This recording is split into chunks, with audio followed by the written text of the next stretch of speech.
Welcome neighbors, my name is Holly Favor. I am a chef, dietitian, and resident foodie here at Save-A-Lot. We're here at the Save-A-Lot Test Kitchen, and today we are going to make some slow cooker pumpkin and apple soup. A classic for the holidays, really delicious, really easy, utilizing that slow cooker, so not a lot of work goes into this. We have fresh produce, we have pantry staples. This is just a really great recipe. So let's get started. First, we gotta get our slow cooker going. We're gonna start with our fresh produce going in there. So I have large cuts of all of our produce. First, we have 2 green apples, and you'll see here, they're nice big cuts, nothing fancy on those.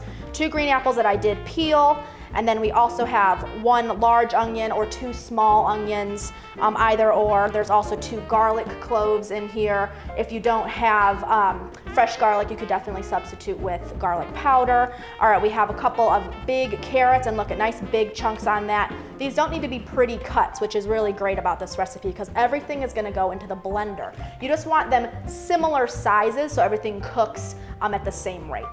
So we have all of our fresh produce in there, and then we are going to add in some of those pantry items.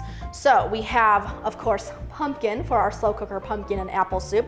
So this is just 1 can of pumpkin, just regular old canned pumpkin. So that's going in there. Look at that. Really easy. So if you have a can of that that's been living in your pantry for a while, definitely use it to make some soup. And then we have our aromatics, our herbs and spices here. We have 1 bay leaf.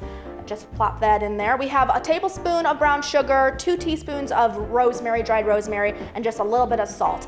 If you don't have dried rosemary, you could use some other dry herbs. You could use like an Italian blend. You could use sage. You could use thyme. The herbaceousness is really nice with the apples, so just add whatever herbs you have. So we're gonna get that in there. And then of course, for soup, you need some stock or broth here. So we have our Markham vegetable broth. I like to use vegetable to keep this vegetarian if that's of interest to you.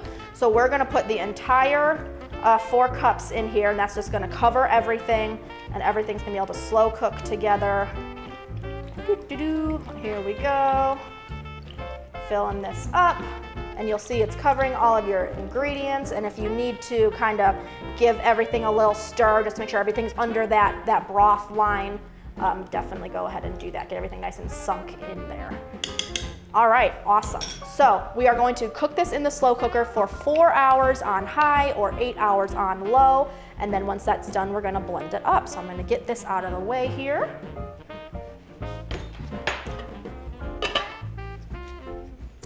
So after it's cooked in that slow cooker, either all day or half day, you're gonna wanna let it cool a little bit and then transfer it to a blender.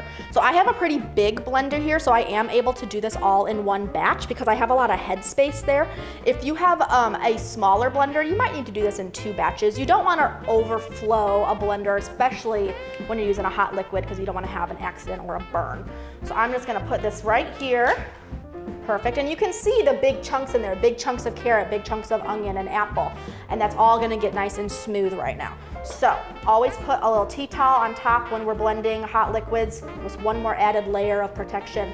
And I'm going to pulse this until it is smooth, so let's go.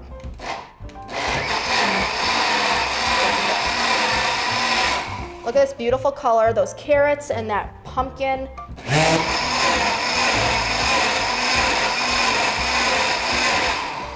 You really want to make sure you get this smooth. Okay, so after it's blended and smooth, you have an option of adding some cold butter and heavy cream, which I am going to do, but if you want to keep this recipe vegetarian or vegan, you definitely don't have to. As I pop that off, and just be careful because some steam's gonna definitely come out. You can see that there. Oops, don't drop your thing in like I did. All right, and then you're going to have, I just have 2 tablespoons of cold butter. There we go. And this is just gonna add some extra richness to the recipe, but again, you can definitely keep this vegan if you don't wanna add that dairy. And then we're gonna do a 1/2 cup, you can do a 1/4 cup to a 1/2 cup of heavy cream in there. There we go. And then we're just gonna blend that 1 more time. That butter is gonna melt into that hot soup. I'm gonna put that back on. Put that back on. Come back here with your tea towel. See, it's already changing the color with that creaminess.